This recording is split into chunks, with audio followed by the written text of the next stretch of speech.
हमारी मिसाइलें सनसनाती हुई निशाने पर पहुंचती हैं तो दुश्मन को सुनाई देता है। विनय न माने जलधि जड़, भय 3 दिन बीत, बोले राम सकोप तब, भय बिन होए न प्रीत। तो समझदार के लिए इशारा ही काफी।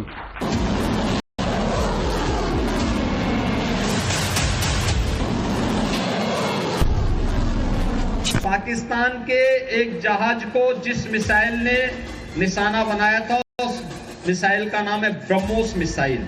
ये मिसाइल अब लखनऊ में ही बनने वाली है।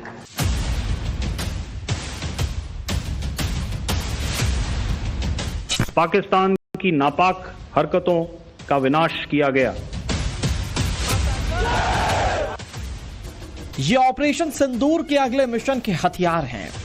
ये पाकिस्तान के विनाश की नई तैयारी है। ये काल हैं असीम मुनीर के। ये आतंकियों पर मौत बनकर टूटेंगे।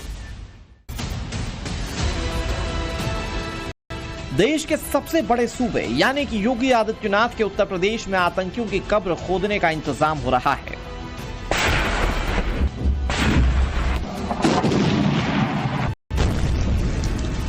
हम घर में घुसकर मारेंगे और बचने का एक मौका तक नहीं देंगे। ब्रह्मोस मिसाइल क्या होती है, अभी आपने ऑपरेशन सिंदूर के अंदर इस मिसाइल के पराक्रम की एक झलक देखी होगी, और नहीं देखी होगी तो कम से कम पाकिस्तान वालों से पूछ लेना चाहिए कि ब्रह्मोस मिसाइल की ताकत क्या है। हमारा सपना है कि उत्तर प्रदेश दुनिया के टॉप डिफेंस प्रोडक्शन और एक्सपोर्ट डेस्टिनेशन के रूप में जाना जाए। ये शहर उत्तर प्रदेश के डिफेंस कॉरिडोर का हिस्सा है। ये मेड इन इंडिया हथियारों की नई फैक्ट्री है। गोला बारूद से लेकर मिसाइल और ड्रोन से लेकर तो सब कुछ यहां रेडी मोड में मिलेगा। सप्लाई करने से लेकर दुश्मन के घर में घुसकर मारने तक उत्तर प्रदेश अब टॉप पर होगा। इसी साल की शुरुआत में डिफेंस कॉरिडोर के लिए सरकार ने 169 कंपनियों के साथ डील की है। ये डील 28,475 करोड़ रुपए की है। इसके जरिए भारत विदेशी कंपनियों के साथ मिलकर हथियार बनाएगा। मेड इन इंडिया की हथियारों की धमक क्या है, ये ऑपरेशन सिंदूर के जरिए भारत ने पूरी दुनिया को दिखा दिया है और अब तेजी से इस पर काम शुरू हो गया है।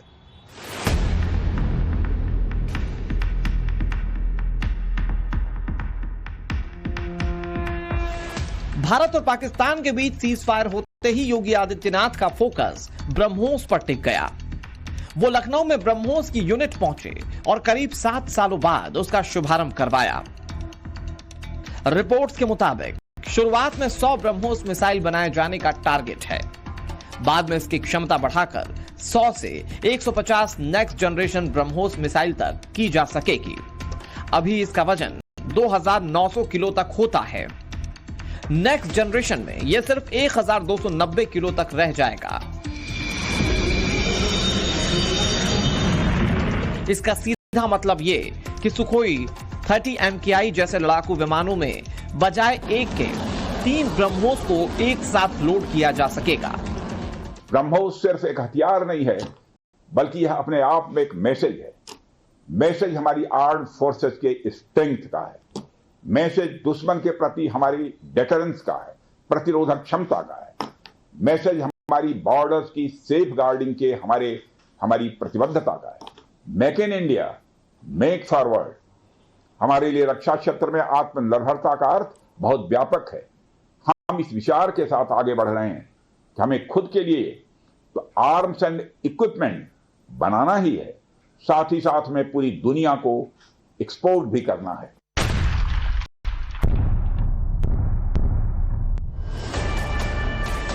ब्रह्मोस हिंदुस्तान की वो मिसाइल है जो स्पीड, सटीकता और स्ट्रेटेजिक तौर पर दुश्मन पर भारी पड़ती है। इसे जमीन, समंदर और हवा से दागा जा सकता है। एक बार टारगेट लॉक कर दिया तो ये खुद ही वहां तक पहुंच जाती है। दिन रात और हर मौसम में काम करने में ये मिसाइल सक्षम है। 400 किलोमीटर तक कोई भी निशाना इससे बच नहीं सकता। ये 3430 किलोमीटर प्रति घंटे की रफ्तार से दौड़ सकती है। स्टील्थ टेक्नोलॉजी से लैस होने की वजह से ये रडार को चकमा देने में माहिर है। इसी खासियत की वजह से 15 से ज्यादा देश ब्रह्मोस को खरीदने में दिलचस्पी दिखा रहे हैं। और वैसे भी पाकिस्तान से बेहतर इसकी खूबी कौन बता सकता है। पाकिस्तान के एक जहाज को जिस मिसाइल ने निशाना बनाया था, उस मिसाइल का नाम है ब्रह्मोस मिसाइल। ये मिसाइल अब लखनऊ में ही बनने वाली है।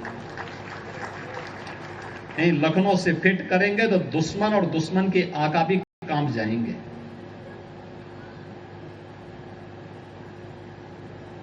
अब लखनऊ में बन रहा है, बड़ी बड़ी तोप बनेंगी तो दुश्मन को कंपाएगी। और याद रखना, यह तभी है जब सुरक्षा का बेहतर माहौल हो, और सुरक्षा के लिए हर व्यक्ति को राष्ट्र के प्रति समर्पण का भाव हर व्यक्ति के मन में होना चाहिए। जिस आकाश मिसाइल सिस्टम ने पाकिस्तान के सैकड़ों ड्रोन और मिसाइलों को बर्बाद कर दिया, उस डिफेंस सिस्टम में लगने वाली आकाश मिसाइल उत्तर प्रदेश के झांसी में तैयार हो रही है। डीआरडीओ और भारत डायनामिक्स लिमिटेड ने इसके लिए हाथ मिलाया है। उम्मीद की जा रही है कि ऑपरेशन सिंदूर में इस्तेमाल होने वाली इन मिसाइलों की पहली खेप तैयार करने में तेजी ला दी गई है। दुनिया के कई मुल्कों ने आकाश को लेकर जिस तरह का अप्रोच दिखाया है, उसके बाद से इसकी डिमांड और ज्यादा बढ़ने वाली है। भारत डायनामिक्स लिमिटेड झांसी में ऐसी मिसाइल बना रहा है जो टैंक्स को नष्ट करने की क्षमता रखती है। हालांकि इसके लिए स्वीडन की कंपनी साब एबी से डील की गई है। हल्की तोपों का प्रोडक्शन भी झांसी में होने वाला है, जो साब एबी के जिम्मे है। एक और कंपनी छोटे कैलिबर के हथियार और गोला बारूद का निर्माण करेगी। सेना के लिए कारतूस बनाए जाने का भी काम झांसी में शुरू हो चुका है। साब एबी के बनाए ये हथियार दुनिया के कई देशों में विश्वसनीय माने जाते हैं और अब आकाश की बुलंदी मेड इन इंडिया को नया मुकाम देने वाली है। पाकिस्तान की टांगें आकाश के नाम से ही कांप रही हैं। इधर उत्तर प्रदेश में हथियारों की जो यूनिट या फैक्ट्रियां खोली गई हैं, उनके एक साथ कई फायदे। मोटे तौर पर देखा जाए तो 3 बड़े फायदे इससे होने वाले हैं। वो फायदे क्या, मैं आपको एक एक करके बताता हूं। दरअसल मेड इन इंडिया से पहला फायदा यह कि पूरी दुनिया में भारतीय हथियारों की गूंज इससे सुनाई दी। फिर इन्हें बड़े पैमाने पर एक्सपोर्ट किया जा सकेगा। मेड इन इंडिया हथियारों से दूसरा फायदा यह कि जब साझा अभियान के तहत इन्हें विदेशी कंपनीज की मदद से बनाया जाएगा तो कई जानकारियां भारत को मिलेंगी, कई पेटेंट भारत के हाथ आएंगे। करार में इस तरह की बातें रखी गई हैं कि कई सारे ऐसे फायदे हैं जो विदेशों से भारत ले सकता है। इसके अलावा लाखों भारतीयों को इससे रोजगार भी मिलेगा। मेड इन इंडिया से तीसरा फायदा यह कि भारत को किसी देश पर हथियारों के लिए निर्भर नहीं होना होगा। एक तरह से भारत अपनी लड़ाई अकेले लड़ रहा है और आगे भी इसमें यह सक्षम रहेगा। अपने हिसाब से हथियारों की तैनाती और लोडिंग भारत कर सकता है।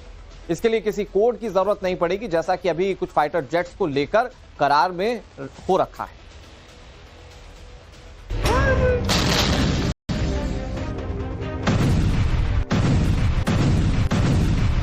उत्तर प्रदेश पाकिस्तान की बर्बादी का नया ठिकाना बनेगा और इसके लिए आपको यह तस्वीर बड़े गौर से देख लेनी चाहिए।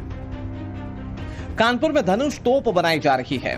इजरायली गन सोल्टम का अपग्रेड वर्जन सारंग तोप भी इसी कानपुर में तैयार किया जा रहा है।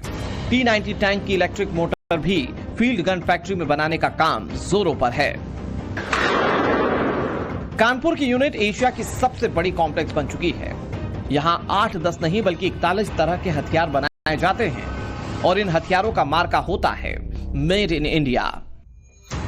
हल्के aircraft, AK-47, carbine, pistol, drone, sniper rifle और रिवॉल्वर बनाने की फैक्ट्री भी कानपुर में है। ऑपरेशन सिंदूर में स्काई स्ट्राइकर ड्रोन के इस्तेमाल की खबर है, लेकिन सेना या फिर सरकार की ओर से इसे लेकर कोई आधिकारिक बयान नहीं दिया गया। स्काई स्ट्राइकर ड्रोन कानपुर के ऑर्डिनेंस फैक्ट्री में बनाया जा रहा है, जो फर्स्ट स्टेज में तैयार हो रहा है। इसके अलावा कानपुर के ऑर्डिनेंस फैक्ट्री में शॉर्ट रेंज की मिसाइलों के भी बनाने का प्रस्ताव है, जो थर्ड फेज में शुरू होने की उम्मीद है। कानपुर में नेस्ट SR क्रूज मिसाइल भी तैयार होगी, जिसका डेमो पहले ही दिखाया जा चुका है। इस मिसाइल की मारक क्षमता 150 से 350 किलोमीटर की है। उससे पहले यहां लार्ज वेपन्स भी बनाए जाएंगे। योगी आदित्यनाथ ने बीते दिनों इसका इरादा दिखाया था, जो पाकिस्तान में तबाही और तांडव मचाने के लिए काफी है। हम लोगों ने कानपुर में वहां पर रक्षा सेनाओं के लिए जो गोला बारूद बनता है, उसके उत्पादन के एक केंद्र का वहां पे शुभारंभ किया था। बहुत बड़ा केंद्र बना है, आप जाएंगे, अत्याधुनिक केंद्र है। अब वे अपने एक्सपेंशन के लिए भी उन्होंने और लैंड मांगनी प्रारंभ की। ऑपरेशन सिंदूर से बौखलाए पाकिस्तान ने ड्रोन का बहुत ज्यादा इस्तेमाल किया। तुर्की के ड्रोन पाकिस्तान के लिए फेल हो गए, मगर हिंदुस्तानी ड्रोन ऐसे थे जिन्होंने पीओके में आतंकियों के अड्डे तबाह कर दिए। देसी ड्रोन की इस लिस्ट को अलीगढ़ में नया आयाम दिया जा रहा है। उत्तर प्रदेश के डिफेंस कॉरिडोर का पार्ट अलीगढ़ में ऐसे हथियार बनाने जा रहा है, जो हैं तो छोटे, मगर पाकिस्तान को घाव बहुत तगड़ा देने का मादा रखते हैं। अलीगढ़ में drone, anti drone, mine sensor, pistol और रिवॉल्वर बनाई जाएंगी। इसके लिए अमेरिका की एक कंपनी स्मिथ एंड वेसन को जमीन भी दे दी गई है। अमेरिकी कंपनी पिस्टल, रिवॉल्वर और राइफल के लिए खास तौर पर जानी जाती है। हवाई जहाज में उड़ते समय आग निकालने वाले एक ग्राइटर और फाइटर प्लेन के कलपुर्जे बनाने के लिए भी अलीगढ़ में फैक्ट्रियां मिशन मोड पर हैं। किसी भी हमले को नाकाम करने में बहुत अहम माने जाते हैं रडार। दुश्मनों के ड्रोन या मिसाइल को रडार के जरिए इंटरसेप्ट किया जाता है और फिर किसी खतरे को टालने की कोशिश की जाती है। यूपी के आगरा में ऐसे he made in India radar बनाए जा रहे हैं। इसके लिए भेल फैक्ट्री लगने की तरफ बढ़ चुका है देश। 124 हेक्टेयर जमीन पर 400 करोड़ की रडार फैक्ट्री का काम आगरा में जोरों पर है। आगरा की तरह चित्रकूट में भी जमीन अधिग्रहण की जा चुकी है, जहां फ्यूचर में टेक डिफेंस मैन्युफैक्चरिंग सेंटर होगा। यह डिफेंस सेंटर पाकिस्तान की तबाही के ऐसे ऐसे सामान बनाएगा, जिन्हें मॉडर्न वॉरफेयर में बहुत जरूरी माना जा रहा है। रक्षा उत्पादन के अनेक इकाइयों को लेकर के डिफेंस कॉरिडोर के निर्माण की कार्रवाई को करने जा रहे हैं, जहां पर बनी हुई तोपें जब गरजेंगी, पाकिस्तान अपने आप ही गायब हो जाएगा।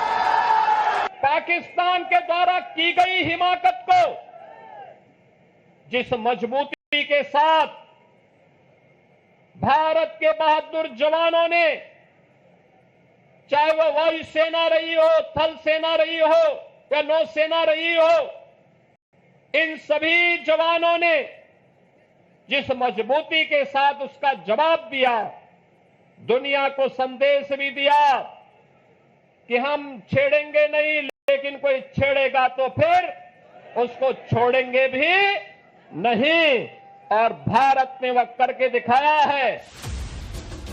योगी के नाम से पाकिस्तान पहले से ही कांपता है।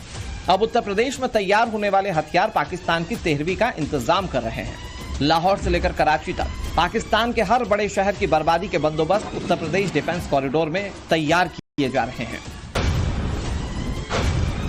और अब ऑपरेशन सिंदूर के बाद मोदी सरकार मिशन मोड में जुट गई है।